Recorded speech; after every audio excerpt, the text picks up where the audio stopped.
Okay, we're just going to jump right into this. I have 1 pound of turkey sausage, and this is by Butterball because I'm allergic to pork and beef, and a lot of you know that, but I'm going to reiterate. I have alpha-gal syndrome, and I cannot have pork or beef, among other things. But now, once I've got this in the skillet, and if you're using turkey sausage, you will need some olive oil. You can use pork sausage for this recipe as well. But if you have allergies like I do, or you want to try the pork sausage, just go ahead and add a half a teaspoon of ground sage to this. You can even add red peppers. And what this does for the turkey sausage, it makes it taste like pork sausage. You won't be able to tell a huge difference in this than pork sausage. At least I can't, and my husband can't either, and he can have pork sausage. And one added benefit is this is healthier. And I just blend that sage into the turkey sausage while it's in the skillet, but you can do this in a bowl before you put it in the skillet. If I were making patties, I would do it in a bowl and then pat them out. And there's a tip for all of my friends who are allergic to pork. Okay, on with the recipe. Also, I like to drain the fat off of it. There is a little fat on the ground turkey, and I wash it too. And that probably is a lot of it has to do with my allergies, but you know what? That's less fat you're getting in your body, so there you go. There's another tip.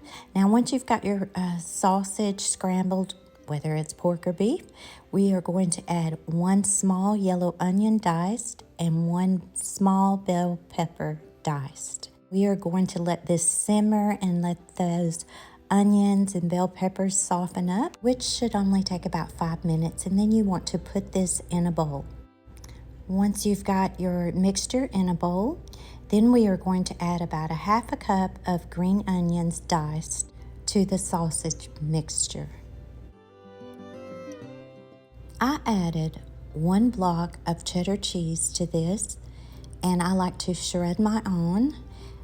It is healthier. You're not getting all those additives, but if you want to buy pre-shredded cheese, you do you, and you will add 2 cups to this. Then we are going to set that mixture aside, grab a 9 by 13 baking dish, and you are going to oil this really, really good. I can't stress that enough. You could even use butter to oil this dish if you would like to, but I'm just using olive oil. Now that our sausage is cooled off a little bit, let's go ahead and mix it with that cheese and those green onions. And then we are going to set this aside, and now you'll need some tortillas. I'm using the small tortillas, and I took 3 and put them on a plate, put it in the microwave for 10 seconds. That makes it much easier to roll these up. Then we are going to add about 3 tablespoons of the mixture to each tortilla, and you're just going to roll them up like this. Just pull up each side, just like that, and then we are going to put them in the 9 by 13 with the folded side down, just like this. And this makes 9 tortillas. Y'all just won't believe how good these are. Set those tortillas aside. You'll need a large bowl. Crack open 6 eggs in the bowl. Add 1 cup of milk. Add salt and pepper to taste.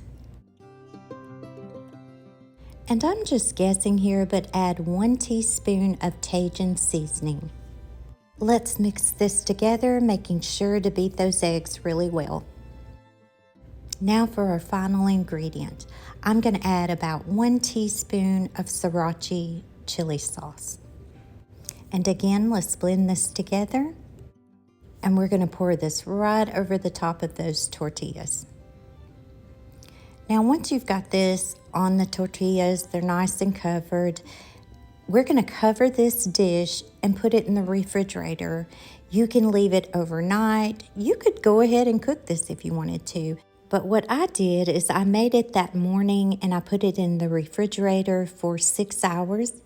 Then I got it out that evening which was really nice because my supper was ready to put in the oven.